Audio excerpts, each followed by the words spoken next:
Thanks for joining. So Chris is leading this exercise for us. We brought him in because he's got a specific expertise in coding in this kind of process and also how to get started in it. But also beyond that, he's got a background with our organization DMCO because he started it here at Virginia Tech.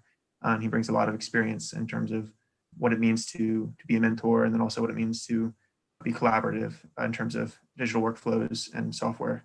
So we're really happy to have him with us, and we're really appreciative for the work he's done for this workshop. And Chris, I guess you can take it away again. It's my pleasure to participate with this and share some ways of working that are outside of the typical architect and designer skill set. Designers, especially architects, work with so many sophisticated softwares that you're always very close to code, and it helps to get exposed to the world of code because a lot of the tools that we use are informed by interesting paradigms that come from the coding environment.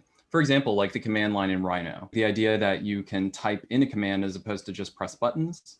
Or if you compare like Rhino to Adobe programs, Adobe is just a button to open up a tool. Whereas with Rhino, not only can you set up a command, but you can input other arguments into it. They're called arguments, but think about them as like variables that you add in or when you select different items. There's so much to talk about with this. It's a core topic of the work of myself and my partner, Caitlin Hyland, also a Virginia Tech architecture alumni and co-founder of this group. Please reach out to me if you're curious about this stuff, especially if you've been working through the guide. I want to see what you make with it. I want to see what your questions are. I want to make sure that this is valuable and useful for as many people as possible. So please do not hesitate to reach out. You can just reply to any of the newsletter send-outs that I do directly to my email. I'm going to walk through the guide, a live reading of the guide, sort of. This is what we will make at first to get you to the finish line as fast as possible, where it's something that's actually useful. The very baseline thing that you should have, every person should have, is a website where you can just send someone a link and you can see their work. And then there's a way to just find out a little bit more and either stay connected, or it can be linked to Instagram, or a message box, so someone can send you a message. So we're going to take the code from this, and I'm going to show you how you could modify it. This is just one way that you could modify it. What I'm showing here is my practice, Morgan and Hyland. We do spaces and tools. So part of our spaces practice, I've made a short, simple website to speak to our focus on spaces. I imagine that most of the people who've come in are aware of the kind of campaigning that I've been doing for this event, but just in case, you can find out more at Soak and Soap, and you can go through my highlight here on how to code. If you haven't done this already, go to www.howtocode.website, add your email, and I will send you a link to the guide. Something to note, this is another option for publishing on the web. I use this app called Notion. We use Notion to manage, for example, a new house that we're doing with a client in Nashville, a whole new house. So there are many uses for this app. The world of code is more writing and reading.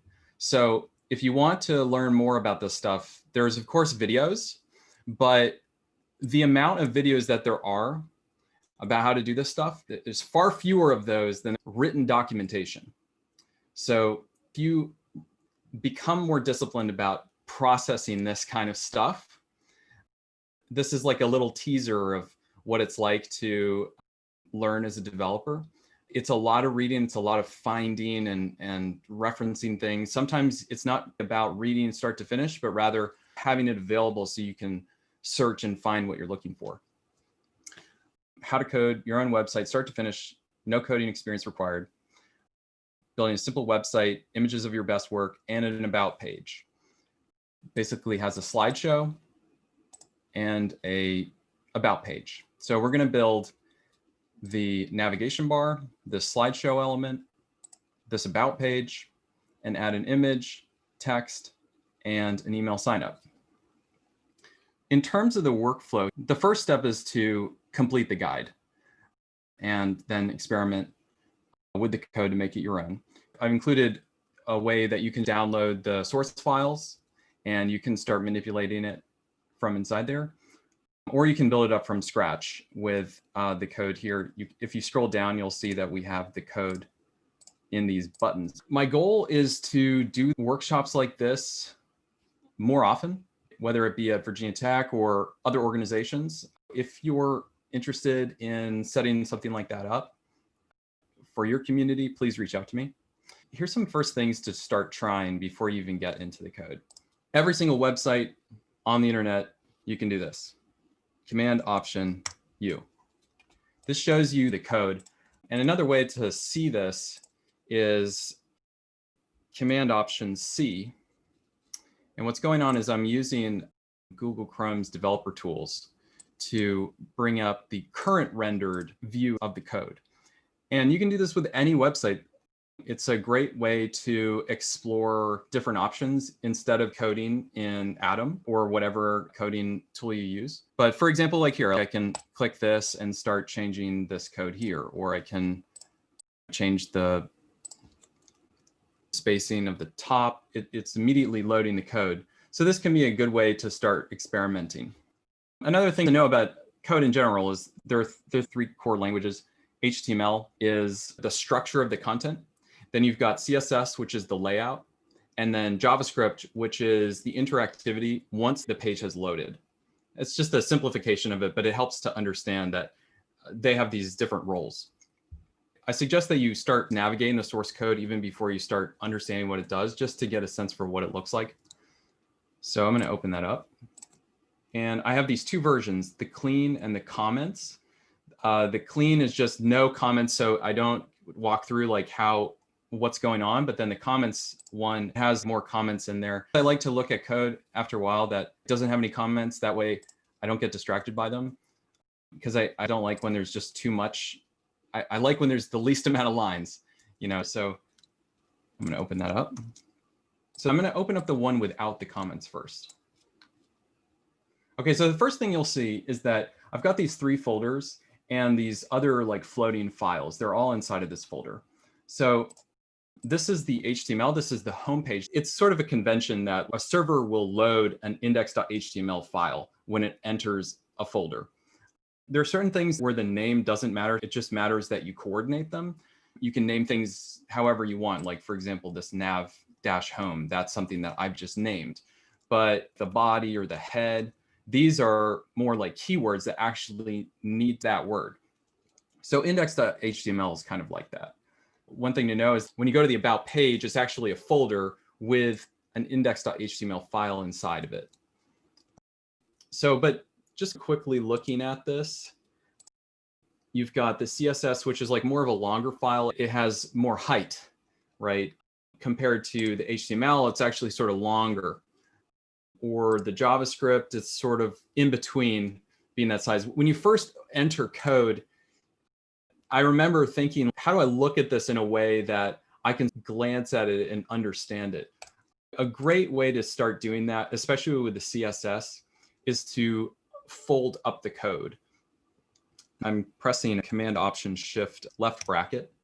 And what's going on is it's folding up all of the CSS sections. And then I can go through one by one and do Command Option. So I'm not holding Shift, but I'm just clicking Option. I can open up any one of these. And then maybe I'll close them up. And this is just a super simple way to navigate, because this, even just a simple page, it has like 200 lines. So if you first see it and it's sort of intimidating, know that when I'm working in here, I'm doing this a lot. Another thing I'm doing a lot is, say I open up this index.html file and I want to know, like, what's my definition of this? Right here, this nav-home. I'm running a search across the whole folder with Command Shift F, press Enter, and it'll show me where that is right here. Or say I want to see, where have I used this color right here? I'm running a find for it right here, and it's jumping to every different point. I navigate a lot faster than just opening this up and trying to remember all the things that are going on. Let's go back to the guide. Let's get this fast setup going on. I'm going to make a new folder on my computer called How to Code. So everything is going to live in there, images and code. We're going to later drag this into Netlify, which is this free app that lets you publish a folder and its contents to the web. You don't want to put any working files in here because everything that you put in here is published to the web. The next thing that you want to do is download and install Atom. So it's atom.io. Download it. And then once you've got it all installed, open it up. And if everybody, for the most part, is aware of like Rhino, like running commands, there's sort of something similar with what goes on in Atom. You press Command-Shift-P. If you're on Mac, Command Option / Command toggle command palette. So I'm going to go to Install Packages. So when you do this, just make sure that you download a package called Emmet. This makes it so you could type something like, basically, instead of writing all that code, you can type like a little snippet and then press tab and it will fill out kind of a bunch of the syntax. I'll maybe sometimes use that when I'm showing how I'm coding, like modifying it. So you install that and then go to themes, just set this to 1 dark and then set this to 1 dark and it'll look like what my screen looks like. Let's see. Okay, the next thing I'm going to do is add a file. The same way, it would be Command-Shift-P. So I'm going to do add file. And before I do this, I just need to make sure that I have a new working folder up. So I'm going to drag in this new folder because I'm following the guide. So I'm going to do add a new file. I'm going to do add file and call this index.html. That's the standard name, as I mentioned. But we're going to make this about page too. Add folder. Next.html.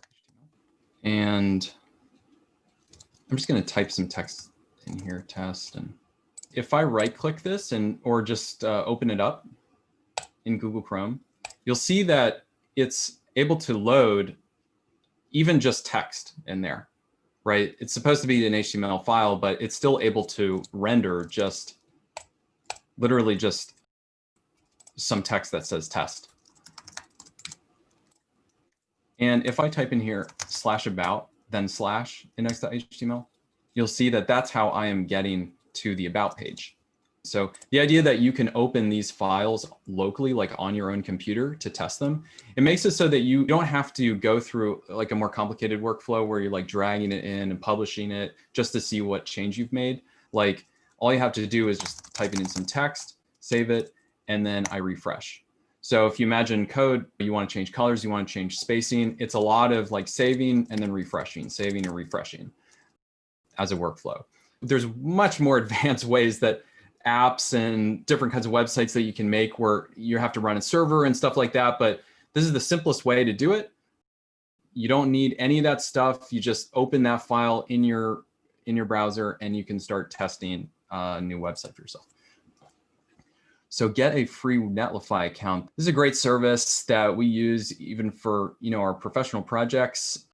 It makes things really fast. It's not only fast to use, but it also makes the websites very fast. You just go to the website, you sign up, you add your email, and then you'll click sites. And what you do is you just drag in this folder and it'll have like a indication that you can just drag it and drop it. And then it'll give you a link and you just press that link and you can go and see that link. Anytime you have an update, you just go to deploys and you drag it in and you've got your new version. Now going to demonstrate how I prepare the images for the web, which is just generally always a question that comes up working with our clients and really important for everybody to know. I'm going to use the Morgan and Hyland example. So I've got these larger, like higher resolution images, and I want to scale these down. I want to have 2 versions, one that's smaller that loads as a preview. And then once that's loaded, it will load in the higher res version. That's called lazy loading. It just makes it run faster. Otherwise, you'll have a blank screen until that image is loaded. So you're going to go from these full resolution images, and then you're going to save a large version saved in here, and then a small version saved in here. They have the same file names, and we're going to drag those 2 folders into our code folder. You want to select your images from wherever you're working.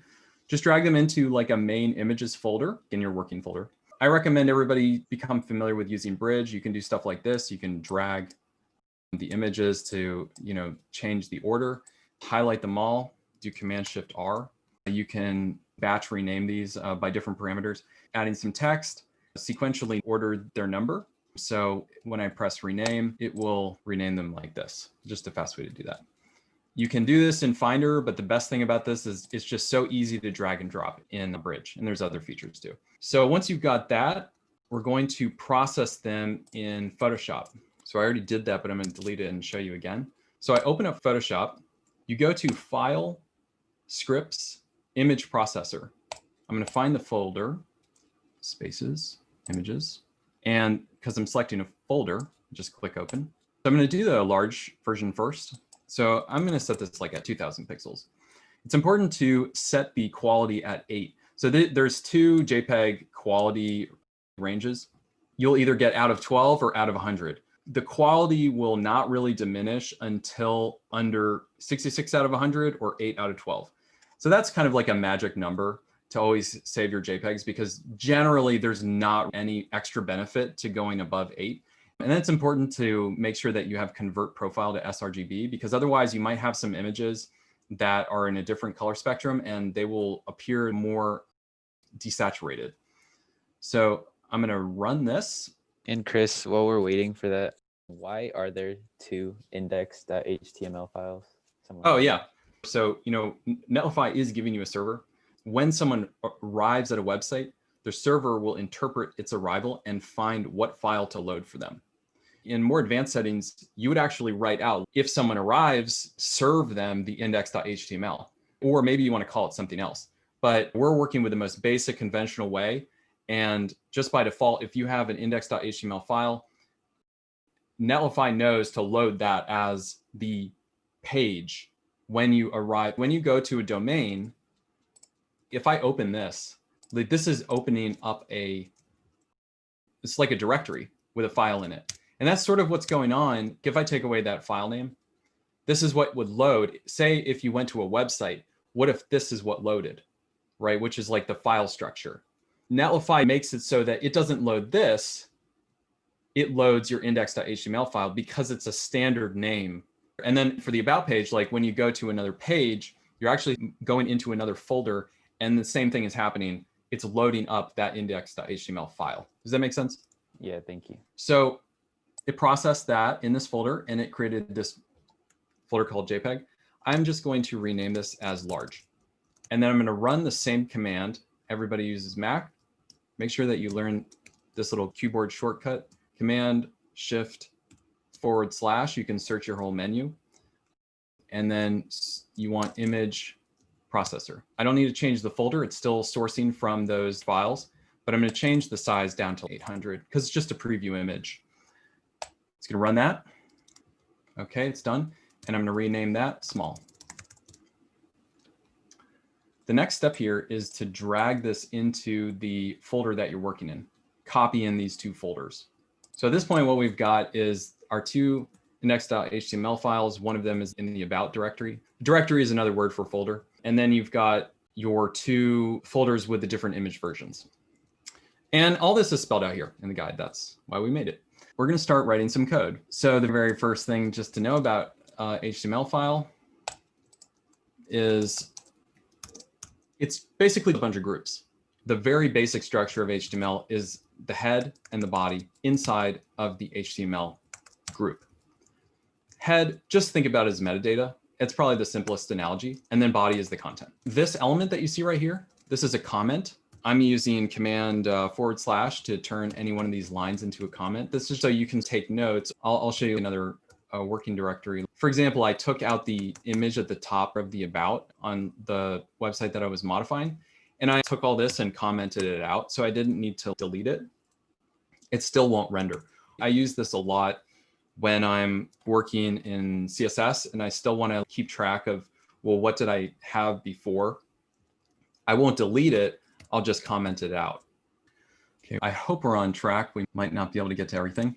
So We need to load in the CSS and the JavaScript so that you can have a layout and so that you can have interactivity with the slideshow.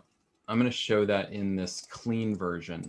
Just the metadata, this right here. I have comments to tell you what this is line by line, but we're loading the Google font. In this case, we're using Roboto. We're bringing in this CSS file that we will make. We haven't made it yet. We're setting a title. You can see that up in your tab. And then we're setting a description. So if you send this link to someone, this description will show up. And then to sort of break the rule, we actually put the script at the bottom just before the body. That's because you want all this to load and come in, and then you finally load in the JavaScript. It's just a norm. So we're going to follow it here. This order matters. First, we're going to load in the lazyload. Then we're going to load in JQuery, which just makes available different functions or commands, you might say, to the code that we're going to write custom, which we're going to call as scripts. Then we're going to start adding in the content. So in between the body text, basically everything above this, remember the body is where the content is, we're going to just paste in all of this stuff right here. After you learn this, like HTML and head and body, you may learn like what's an H1 tag, what's a paragraph tag. I think the simplest thing as a starting point, because you can get confused about when to use which, a div is just a group. It's the simplest generic abstraction of what a grouping is. Unless you're doing something very specific, for example, an A tag is for a link to somewhere, I'd say just start off with using divs.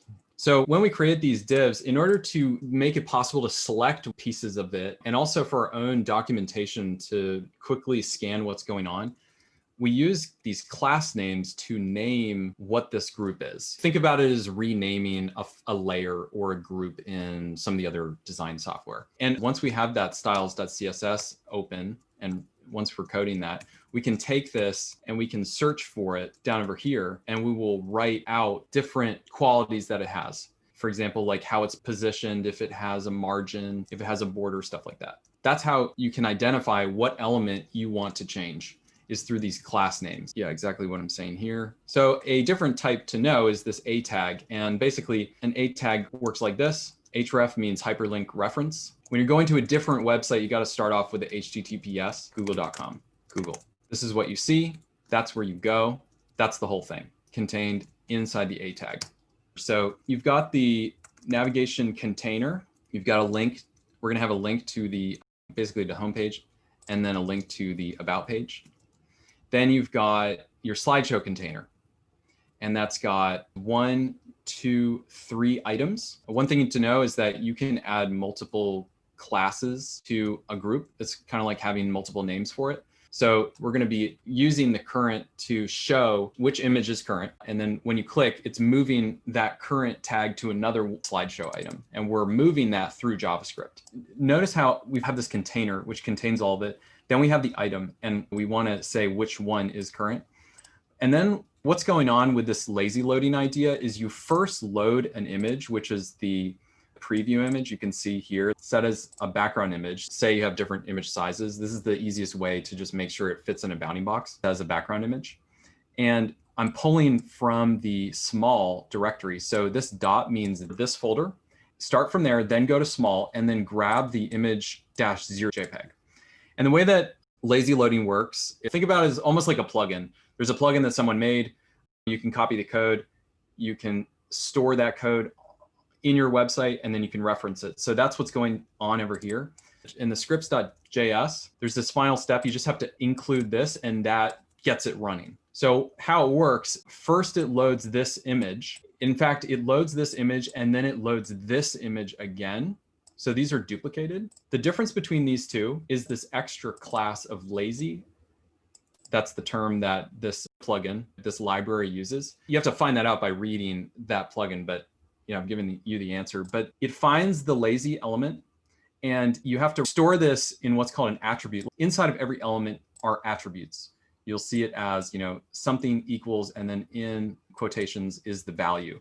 So it will find this and replace the style, what we've got right in here, the URL. It will find that element, and once we've arrived to look at that image, now we're ready, it will move that into there, basically.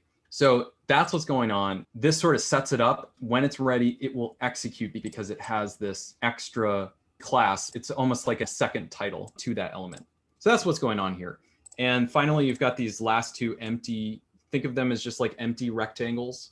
If we go to the final, you see how I'm hovering over this and it's 50% of the width on one side and the other. That is the slideshow left and then the slideshow right. I'm not going to be able to get to everything, unfortunately, but I'm just going to keep going. So if you have questions, by the way, add them to the, the Q&A, and any one of the DMCO people, you can interrupt me if you feel it's an important question to answer. We made this guide as a backup. Remember, this whole thing is an experiment, so I'm sorry if we don't get to the end, but that's why we made the guide. Okay, so we just did the content. So add the layout. So now we're going to start getting into this CSS. Okay, so I've already got this in there, but I'm just going to delete it and add it back in like this. Okay, copy in the code, read the comments. I mentioned before, these files get like, you might call them long. It's more like they're tall, 128 lines. That seems like a lot of reading to do. So just to quickly view this, I'm folding this up. Or let's see if I have where that is in here. Fold. Yeah, you can see fold, unfold, fold all. Using Command-Option Shift left and right bracket to open and close these. And you can see you've got some things, I'll talk about those in a moment, but these are basically the things that we just made in here, right? The nav container, the nav home, that's the home link, the nav about link.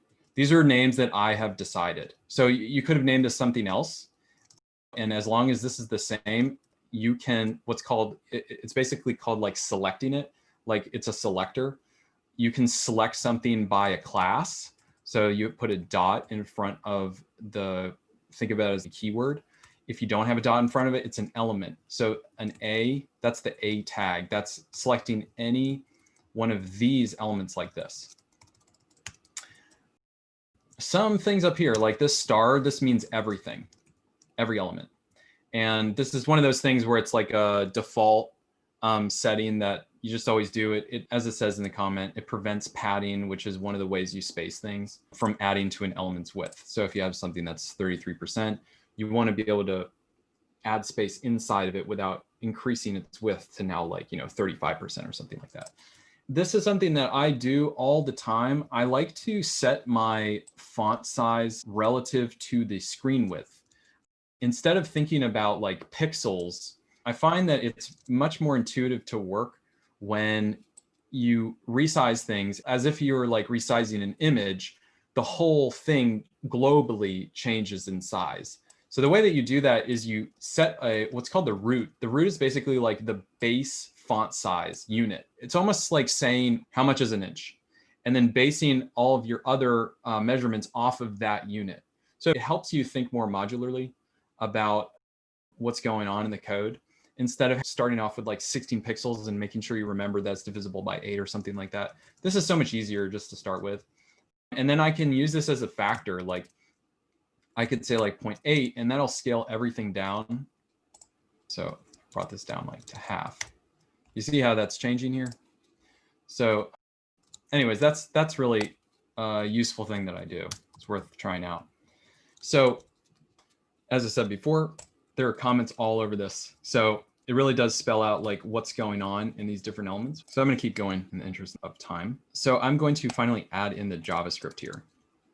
Okay, so I just go straight into pasting all the code, it looks like. Yeah, you know why? Because there's no JavaScript that runs on the About page, except for the lazy loading going on in the About page, but that's fine. So it just covers that here too. So this $sign, think about it as sort of like a command that has multiple like subcommands from what's called jQuery, which is just like a really popular, again, think about it as a plugin that just gives you a bunch of different commands out of the box.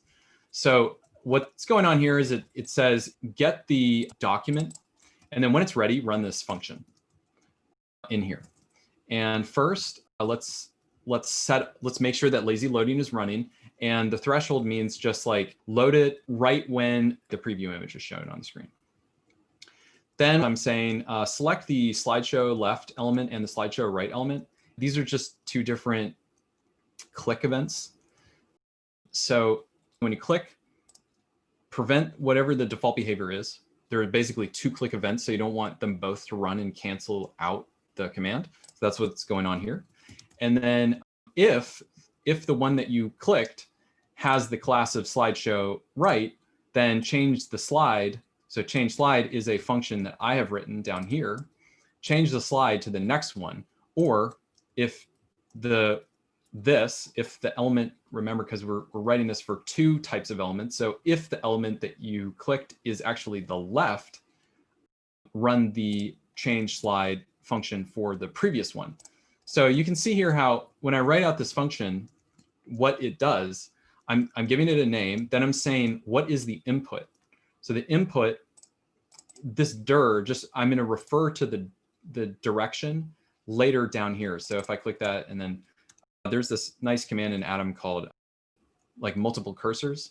So if you select something and press Command D, it will create like multiple cursors that shows you the same like selection pattern. So that's a quick way to see where am I using that variable. So that variable is down here. Think about it as the input. When I run this, this goes in, and the dir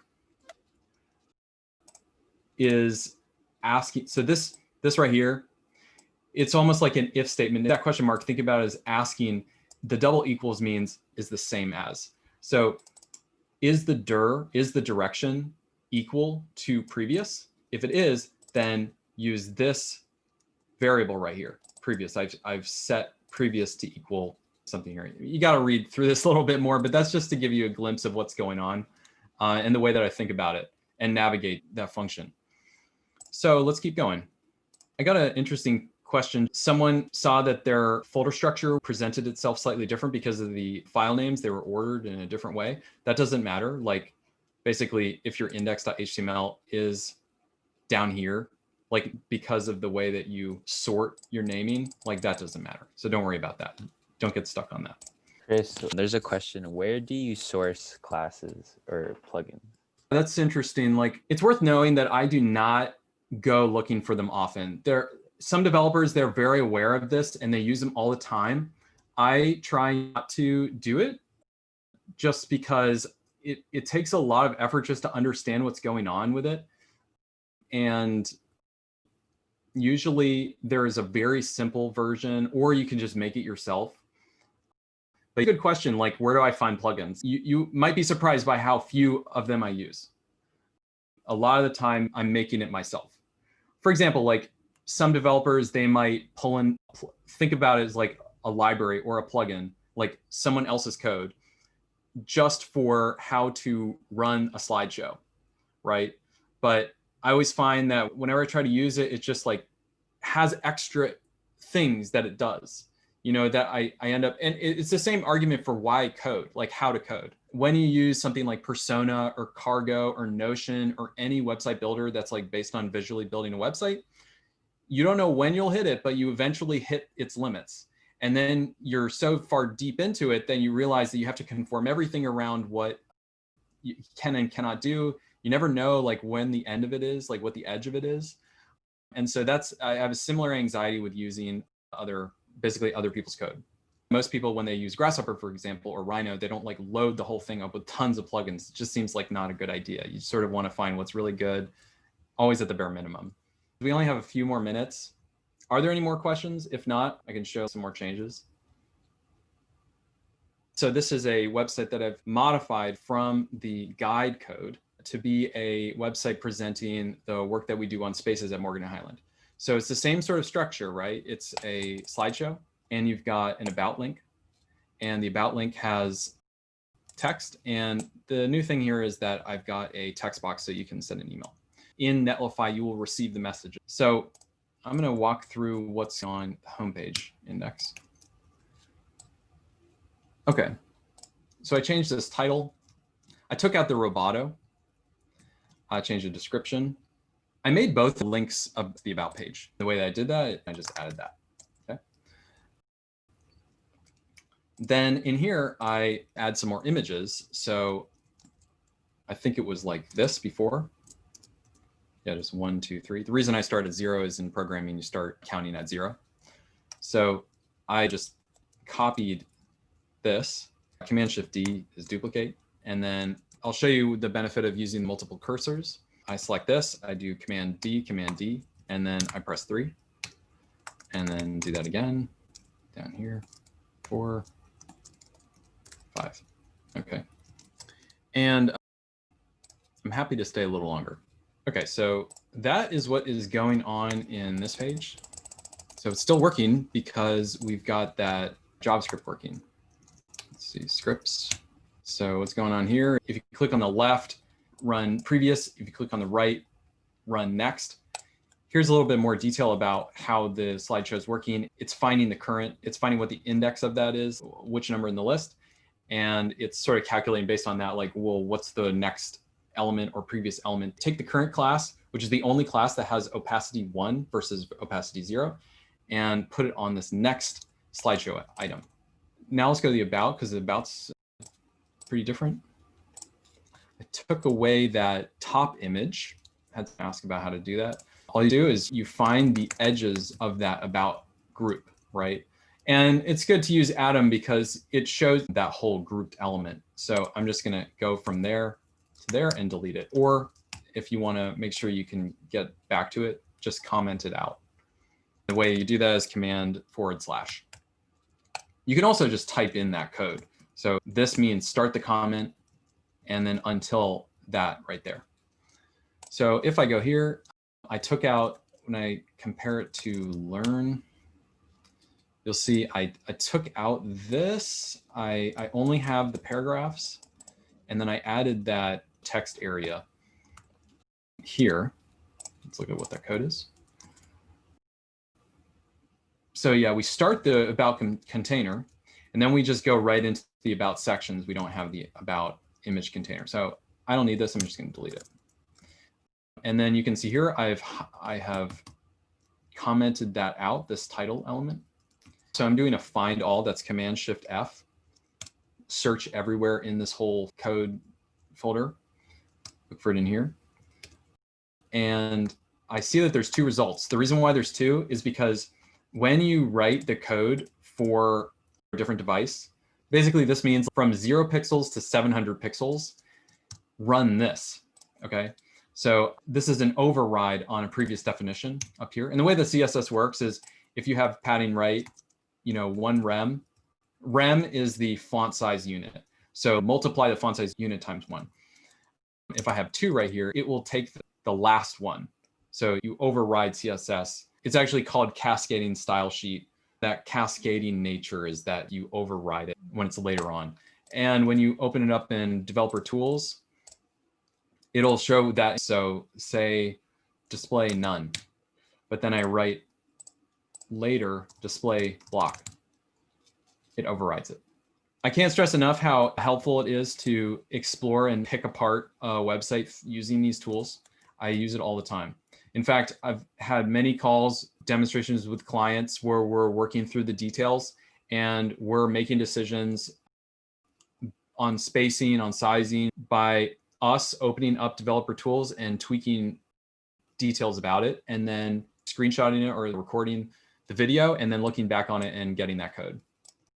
Thanks to all that have stuck around. I'm still going to continue, but it was a real pleasure to share this time with you.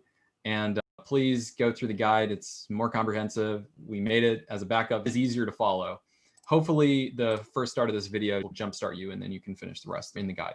Question, just insert it in. I think I'm going to walk through in a sort of unstructured way how I modified the code from the guide code and turned it into this one right here. So if you need to go ahead. It was great having you join. Okay, so I'm trying to compare this new version versus the old version. So you'll notice that the whole font is much larger, and everywhere it's larger. And that's because, as I showed before, I've multiplied the font times the screen width times 2 instead of times 1. So that's a quick way that you can globally scale the sizing of everything.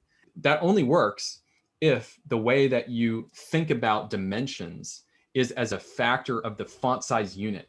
Other developers think about pixels, especially say you work in like a graphics app, like Figma is a great one, or Illustrator. There's not an easy way to think about dimensions through that module. It will ask you what pixel should it be or something like that. But I think about dimensions in code as like factors of base font size unit. So it's very modular, or as a percentage of something. It's basically the same thing. Say it's like a 25% width, or a 1.25 factor on rem. Let's see how many times I use rem in here. 42 times. So you can see I'm using it all over the place. I'm never using pixels. And when I'm not using rem, I'm using percentage. There's a distinction between rem and em. The em is not based on a global factor, but relative to whatever font size it is, right? So if rem is based off of the global font size unit, you need something that you can run a factor on this one. So there's the whole page's global font size unit, but you also need to be able to refer relative to the current one. If I used rem on the letter spacing, it would always use that spacing regardless of what the font size is. So if this is like a really small font, it would still have that same spacing. Chris, there's also a question regarding publishing the websites when you're finished. Yeah, go ahead. Can you run through how to publish the files to the web? Follow the guide, but I'll just show it to you. Once you got Netlify set up, it's free. Sign in with your email. You create a site. I think that when you haven't created any, you can just like drag in that folder in the main dashboard. And then once you have a site, click the site. There will be like a part in the dashboard. You click it, it shows you this, and then you click deploys. Okay. And you can see I've run these different versions, previous versions that I've deployed. And the way I deploy it, I just drag this in there, and that's it. And it'll publish it, and then you can go right to it. So that should answer the question.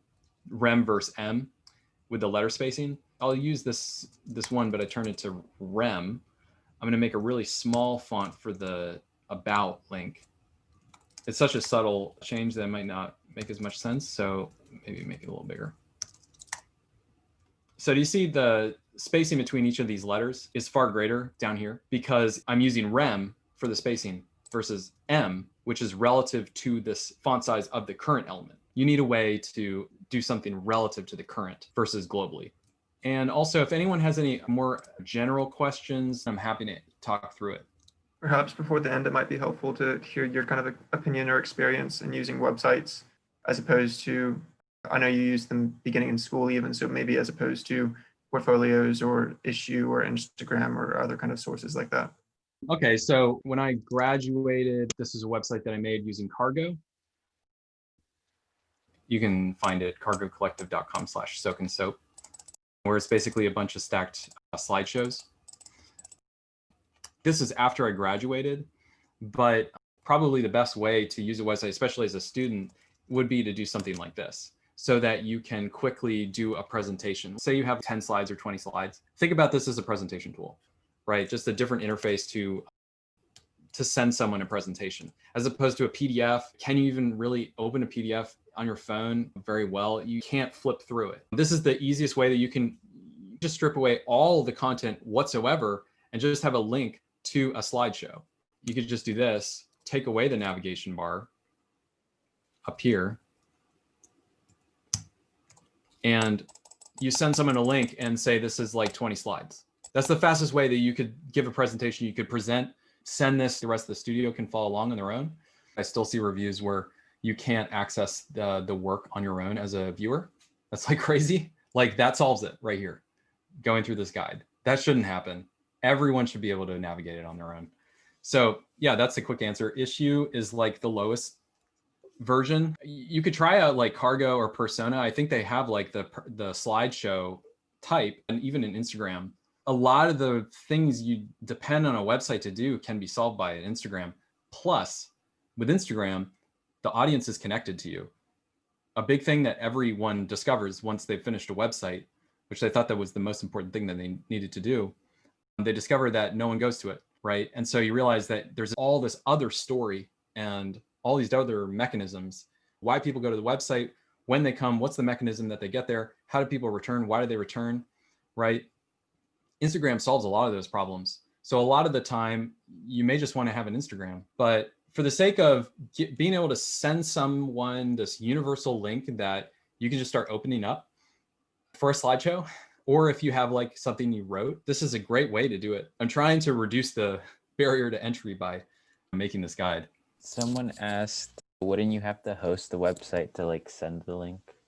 Yeah, you do. And the way you do that is through Netlify. This completely answers that mystery. It used to be a little more mysterious. Do you have to buy a domain name?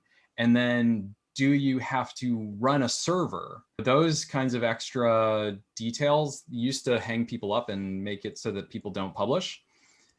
Netlify is free. Log in with your email, set up a site, drop in your folder after you've coded it up, and you're good to go. You can also do stuff like Cargo Collective or persona.co. This is by the same makers as Cargo Collective. This is a great, just super good, and a great community too. So ReadyMag is another one, readymag.com. I haven't really played around with this, but they have great marketing. So it's definitely geared towards designers. And then someone else asked, how do you claim a domain name? Okay, so you just go to domains.google.com and you buy one for like 12 bucks. You can buy .com or .co, or there's all sorts, like the ones that are open are just like 12 bucks. Sometimes you can find a URL combination that's even a .com that's perfect for what you want. You only pay 12 bucks for it, 12 bucks a year. Definitely use Google domains though. We've worked with clients who were using some strange one and it's just limited. I would just rely on Google for it. And then when you set it up, like there's sort of a process to how to, like if you wanted to link this, where you go is in here. I think it's like site or overview, site settings, no, domain settings, domain management. You do add custom domain. Make sure when you do this, do www, because it's just Netlify prefers it. Don't just write like morganhyland.com, right? www.morganhyland.com. And it'll give you the instructions. You basically go into the admin of your domains.google.com. You look for DNS. It's at the bottom of the page, and it's quick. You add in these two pieces that Netlify tells you to do. If you're running a current site, it's better to do that like at night when you're not going to get any visitors, because sometimes it'll take like 5 to 10 minutes where it's sort of buggy, and then it'll work again. Explore with the guide. I'm sorry that it couldn't go faster through the video, but the guide is there as a backup. So try it out, contact me, reach out through the newsletter. I'd love to see what you make. And please tell me where things are confusing so that I can improve the guide and make it more accessible to people. And if there's other things that you're interested in learning how to do with it, like what the next step is, I definitely want to do more of these, talking more in detail. The goal would be that I would be quicker at going through it. But yeah, this is version 1. It's the first experiment. I'm so happy that DMCO invited me to try it out. I'm happy to talk a little bit more if you want to discuss anything. But for the next wave of people that might be dropping out, thanks a lot for joining in. I can say one thing before you continue as well.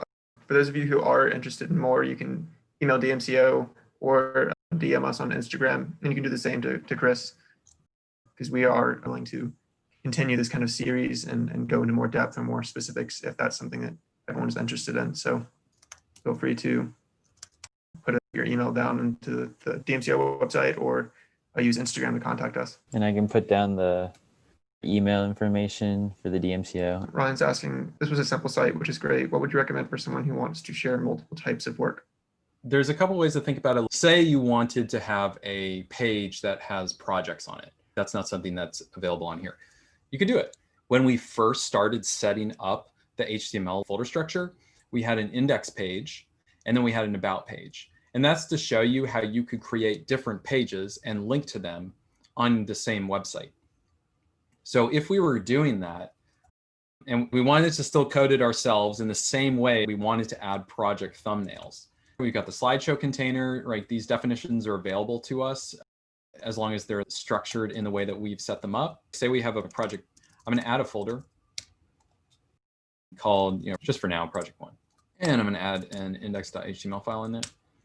Actually, I would copy all this, right? Because I'm going to use that slideshow. Say I want a project's homepage. with thumbnails, and then I click one and it goes to a slideshow of that project. I'm going to add a file in here, index.html. I'm going to paste that in. This is not showing the syntax, just probably some bugs. So I'm going to exit out and then open it up again, index, make sure I find the right one. Okay.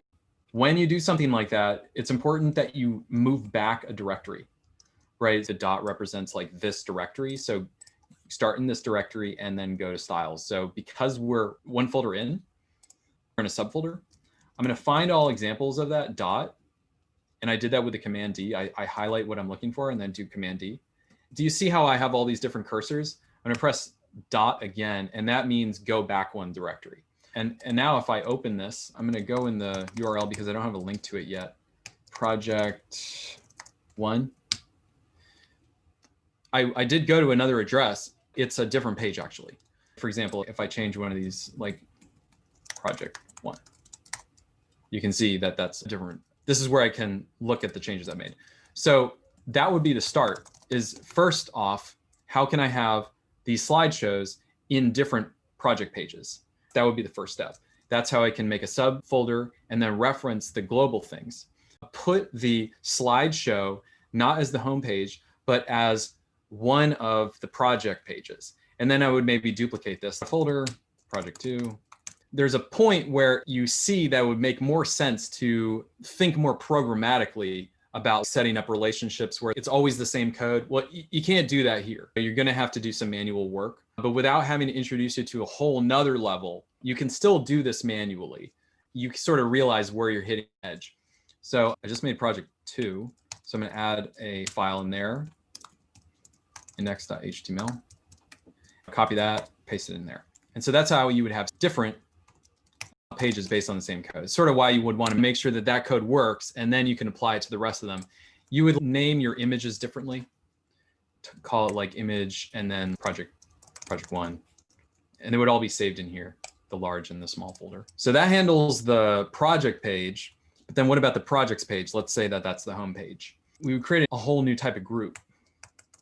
So here's where Emmet shows up really well. Instead of writing div class equals and then closing the div and then adding stuff in there, Emmet lets you do stuff like this, where you do dot, let's call it projects dash container.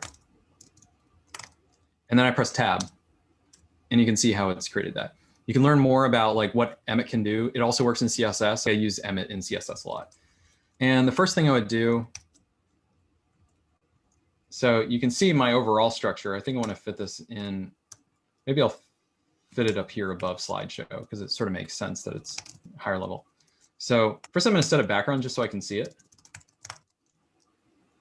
Just red. And then this is the fastest way to see what it looks like. I'm going to do 100% of the view height, VH, and then width, 100% of the view width. So I'm going to go back to the home page. Let's take up the whole screen. Someone anchored the nav home to the top left corner of the screen. So when they're scrolling, it goes with them, and they're not sure how they did it or how to undo it. It was already set that way. I'll show you how. See how it's stuck there? It's because it's position. There are different position types. The position type that we have here, it's fixed to the window. So it's not something that you've done, it's something that I did. If you want to change it, you probably want to change it to absolute. You can try that out. The position right here, this is on the whole nav container. Change this to absolute. Let's see what happens. Yeah, it's not stuck anymore. So change position fixed to position absolute on the nav container. So back to this in 2 minutes. We've got this big red box that just shows us what we're working with. Just to give you something to go off of next, like there's something called CSS grid or Flexbox. It's a new set of rules that you can use to create grids. Maybe I'll make them all links next. So when you do it before the dot, that's the element. So A with a class of project container versus projects. Let's just do a few of them so we can see projects. And let's do background color. You see how I just skipped all that text by BGC tab? Let's just make that blue for now. And it won't show up yet That can be probably annoying for some people. So I usually look this stuff up, like for some of these definitions, because they're really specific, all the different things you need to add. Display grid is not showing up automatically. Well, let's see what I can do here. Okay, so what's going on is when you do the grid, it'll, I think, take all the child elements and like spread them across. Anyways, that's the stopping point for the most part. But like, yeah, display grid. And the point is that you got to define what the parent is. Display grid, it'll change how it handles the child elements, right? These are all the children, the sub elements. Anyway, sorry, Ryan. But yeah, please reach out if you have more questions. Please show me your work. Tell me what is confusing. And I really appreciate everybody who stuck around. Thanks for dealing with experiment number 1. Thank you again, Chris, for leading this, and thank everyone for attending. We're glad you were able to enjoy the video, and hopefully everyone can go back and view the website as well to learn more. Yeah, my pleasure.